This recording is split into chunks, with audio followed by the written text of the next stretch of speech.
ఏ విధంగా చూస్తారు మీరు? ఖచ్చితంగా ఈ సబ్జెక్ట్ చెప్పడం నా బాధ్యత.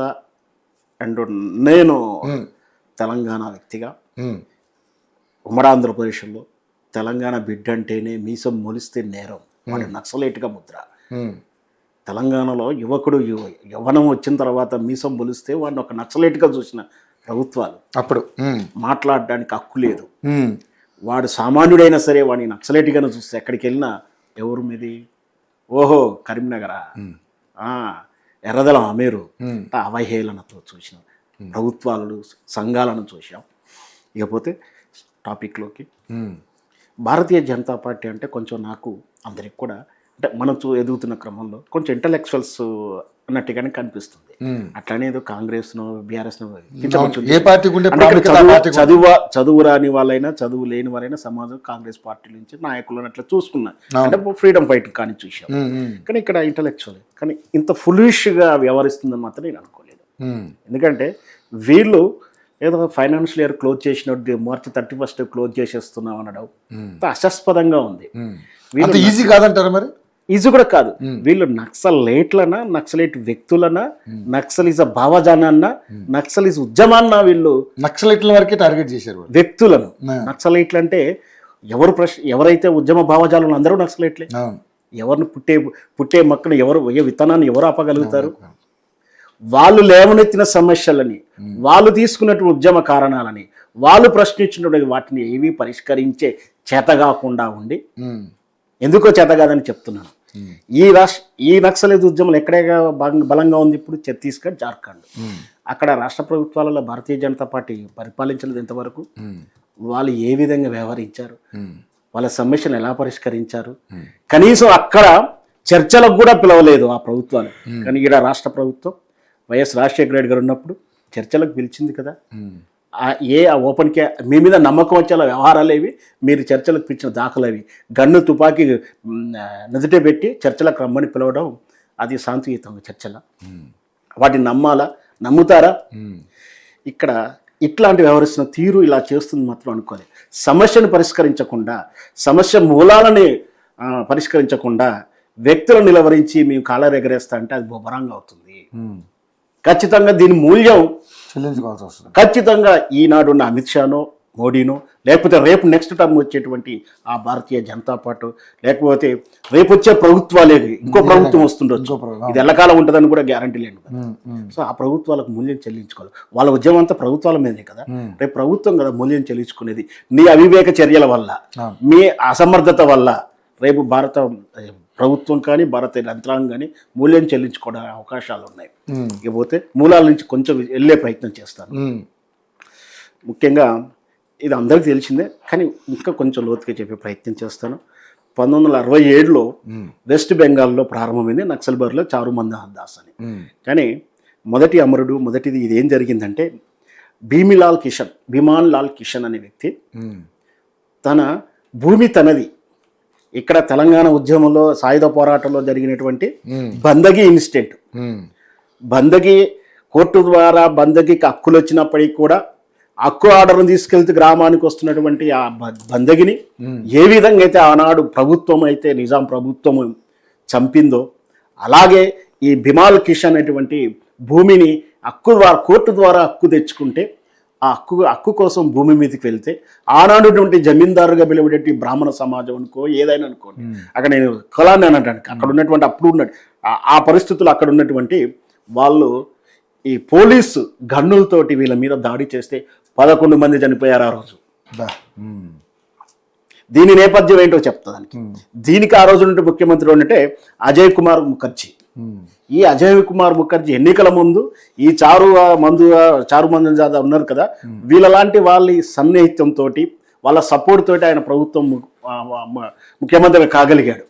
ముఖ్యమంత్రి అయిన తర్వాత ఆయన ముఖ్యమంత్రి అయ్యడానికి కారణం ఏంటంటే ఈ భూమిలో పంపిణీ చేస్తాం, దున్నేవానికి భూమి ఇస్తాం, ఆ నినాదంతో పైకెళ్ళినటువంటి ఈ అజయ్ ముఖర్జీ ముఖ్యమంత్రి అయిన తర్వాత గన్నులు పెట్టి వీళ్ళందరినీ పేలుస్తుంటే, ఓహో వీళ్ళకి గన్నుండబట్టే కదా వీళ్ళు అధికారం చలాయిస్తున్నారు, ఆ గన్నే మనం సమాధానం చెప్దామనే ఆలోచనతోటి మన మంజుదార్ గారు గన్ను బాధల ఉద్యమాన్ని, అంటే అప్పటి వరకు ఉన్నటువంటి కమ్యూనిస్టు భావజాలానికి గన్ను యాడ్ చేసుకున్నాడు.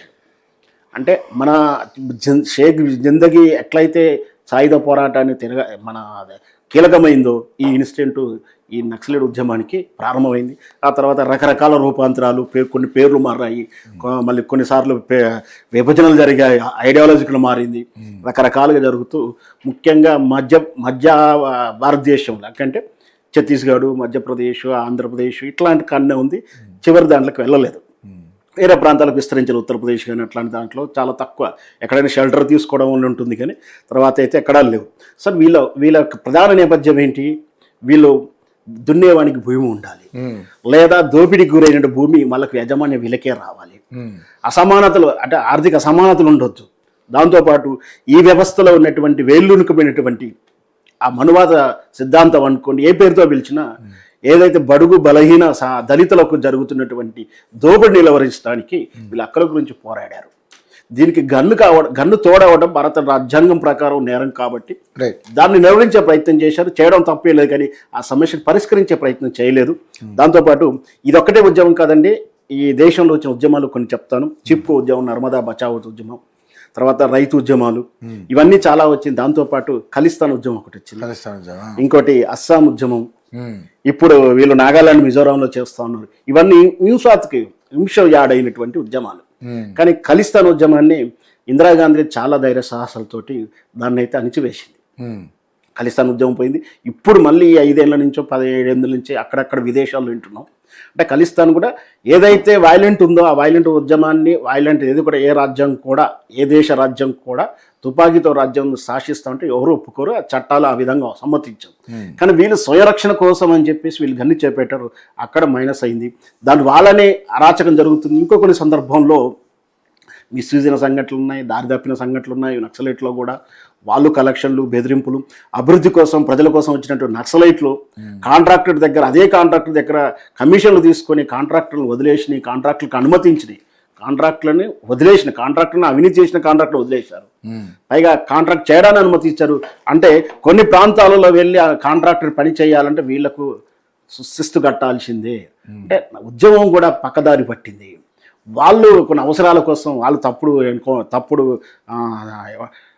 ప్రజాకోట్లు నిర్వహించిన దాఖలాలు ఉన్నాయి. ఇవన్నీ అంటే వాళ్ళలో మంచి ఉంది, వాళ్ళ వైపు జరిగిన చెడు ఉంది. ఇంకోటి వాళ్ళు ఆ ఉద్యమం అంటే ప్రజాస్వామ్యం అంటే రోజులు ట్రెండ్ కూడా మారింది మనం. అందుకనే గద్దర్ గారు కూడా తన సిద్ధాంతాన్ని మార్చుకున్నాడు. ఇంకొకటి అన్నగారు చెప్తూ గద్దర్ గారి ద్వారానే తెలంగాణ ఉద్యమం ప్రారంభమైనట్టు మాదిరిగా చెప్పుకొచ్చాడు. వారి భాగస్వామ్యాన్ని ఎందుకంటే అంతకు ముందు అంటే ములికి ఉద్యమం కాడి నుంచి జయశంకర్ సార్ ఉన్నాడు. గద్దర్ గారు చేశారు, గద్దర్ కాదు అనట్లేదు. గద్దర్ గారి కన్నా ముందు మన మారోజు వీరన్న వీళ్ళు ప్రారంభించిన సూర్యాపేట అనుకుంటాను, అక్కడ వరంగల్ సభ నుంచి గద్దర్ గారు స్టేజ్ ఎక్కి మాట్లాడడం కానీ అంతమంది కానీ ఉంది సార్. ఏదైనా సరే గద్దర్ గారు కూడా ఉన్నారు, జయశంకర్ సార్ కూడా ఉన్నారు. అంటే 51 ములికి ఉద్యమం కాడి నుంచి ఉన్నాడు సార్. సో వాళ్ళను కూడా చెప్పుకుంటే బాగుండేదని ఉద్దేశం.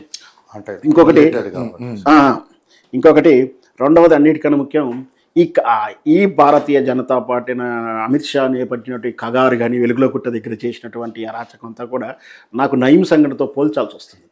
నయీం సంఘటనలో ఏం జరిగింది అంటే అది బీఆర్ఎస్ పార్టీకి ప్రాబ్లం అయినప్పుడు ఆయన ఎలిమినేట్ చేశారు. నయీం వాళ్ళకి సమస్య అయినప్పుడు ఎలిమినేట్ చేశారు. ఎలిమినేట్ చేయడం అనేది సంఘ విద్రోహ శక్తి కాబట్టి చేయాలి, తప్పదు. ఇప్పుడే కాదు అసలు ఇప్పుడు చేయాలి. ఇప్పుడు ఇది కూడా వీళ్ళ అటవీ సంపద దోపకానికి అడ్డం వస్తుంది కాబట్టి వీళ్ళకు ఈ ఆపరేషన్ మొదలు అంటే వస్తున్నటువంటి విమర్శల్లో నిజం ఉందంటారు. నిజం ఖచ్చితంగా ఉంది, అబద్ధం ఎందుకు కాదంటే నేను అన్ని అది చెప్తాను, ఇది చెప్తున్నాను కదా. నక్సలైట్ల తప్పులు నేను చెప్పాను కదా. అంటే సమస్య మూలాల నుంచి పరిష్కరించకుండా చేస్తే ఫలితాలు ఉండవని చెప్పడానికి ఇంకొక ఉదాహరణ చెప్తా. ఇప్పుడు ఈ రాష్ట్రంలో గుడంబా కాస్తున్నారని ఎక్కడన్నా గుడంబా కేసులు ఉన్నాయా? ఉంటాయి డెఫినెట్లీ ఉన్నాయి. గుడంబా పెద్దగా లేవు. ముఖ్యంగా గుడంబా అంటే మనకు బాగా గుర్తుకొచ్చేది ఓల్డ్ సిటీలో, కానీ ఈ రోజు ఉంది అక్కడ చాలా తక్కువ. దొంగసారి అనేది అక్కడ లేదు. ఎందుకు అంటే అక్కడ కేసీఆర్ అవలంబించిన పద్ధతి మెచ్చుకోవాలి. అలా సమస్యకు ఆర్థిక మూలాలకు వాళ్ళకి ఏర్పాటు చేయడం వల్ల గుడంబాకి వెళ్ళడానికి ఇష్టపడతలేదు ఈరోజు. అంటే ఈ రోజు పొద్దున కేసు అయితే బెయిల్ పోయి మళ్ళీ అంటే మళ్ళీ అదే స్టార్ట్ చేస్తారు. నేర స్వభావం అది.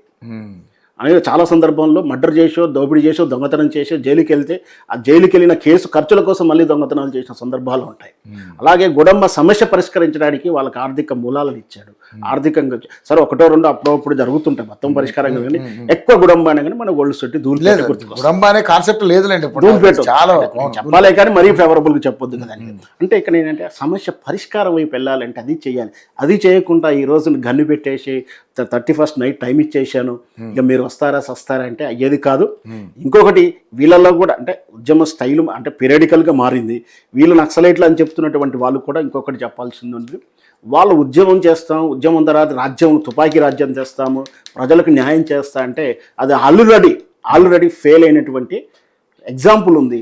నేపాల్లో ప్రచండ గారు కమ్యూనిస్ట్ పార్టీ తరఫున ప్రధానమంత్రి అయినా ఆయన గొప్పగా ప్రజాదరణ ఏం పొందలేదు. అది ఫెయిల్ అయ్యి నెక్స్ట్ ఎలక్షన్లో ఓడిపోవడం జరిగింది. అంటే అక్కడ పరిపాలించే వారికి ఎలాంటి వసతులు ఉంటాయి, దాని ఏముంటాయి అంటే ఎన్ని సూత్రాలు చెప్పినటువంటి ఆ ప్రచండ అధికారంలోకి వెళ్ళిన తర్వాత ఆయనే ఆ సమపాలలో న్యాయం చేయలేకపోయాడు. అంటే తుపాకీ రాజ్యం ద్వారా రాదు, ప్రజాస్వామ్యబద్ధంగా చట్టాలకు గౌరవిస్తున్నప్పుడు ఆ సీట్లో కూర్చున్న వ్యక్తి ముఖ్యమంత్రిగా గానో ప్రధానమంత్రిగా కూర్చున్న వారికి కొన్ని చట్టాలు ఉంటాయి, చట్టాల ప్రకారం నిర్వర్తించుకోవాలి, దాని ప్రకారం వెళ్లాల్సి ఉంటుంది. పూర్తిగా న్యాయం జరుగుతుంది ఆ నక్సలైట్ల ద్వారానే, నక్సలిజం ద్వారానే న్యాయం జరుగుతుంది అనేది అబద్ధం, అభూత కల్పనది కూడా. కాబట్టి ఇప్పుడున్నటువంటి నక్సలైట్ కూడా నేను బెదిరిస్తే బెదరాల్సిన అవసరం లేదు, మీరు ఉద్యమంలో ఏదైతే చెప్తున్నారో దాన్ని ప్రజాస్వామ్యబద్ధంగా రావడానికి మీరు ప్రజల్లోకి రండి. మీరు ఇప్పుడు నెక్స్ట్ ఆఫ్టర్ వాట్ నెక్స్ట్ అని కూడా ఒకటి ఉంది, దాన్ని కూడా చెప్తాను. అంటే ఏమంటున్నారంటే ఇప్పుడు ఉద్యమం అయిపోయింది, వచ్చిన వాళ్ళు ఏం చేస్తారంటే వాళ్ళు ఒక పొలిటికల్ పార్టీ పెట్టే అవకాశాలు ఉన్నాయి, పొలిటికల్ వ్యాక్యూమ్ ఫిల్ చేస్తాము, ఈ అవసరాల నుంచి మీ త్వరలో పార్టీ పెడతాం, ఏదైతే లొంగిపోయి పునరావాసంకి వచ్చిన వాళ్ళంతా కూడా ఐడియాలజికల్గా ఏం చేస్తున్నారు, మళ్ళీ ఒక పార్టీ పెట్టే అవకాశం, ప్రజాస్వామ్యంగా ఎన్నికలకు వస్తాము, దాన్ని ఎన్నికల ద్వారా చేసుకొస్తాము అని కూడా వాళ్ళ ఆలోచన. వాట్ నెక్స్ట్ అన్నప్పుడు అదే వస్తుంది. సో ఆ ఫీలింగ్స్ మీరు చేయాల్సి ఉంటుంది. మీరు ప్రజాస్వామ్యంలో రండి, ఎన్నికల ద్వారా బ్యాలెట్ ద్వారా రండి, బుల్లెట్ ద్వారా కాదని అందరూ చెప్తున్నాను, నేను కూడా అదే కోరుకుంటాను. రైట్ ఇక ఫైనల్గా అన్న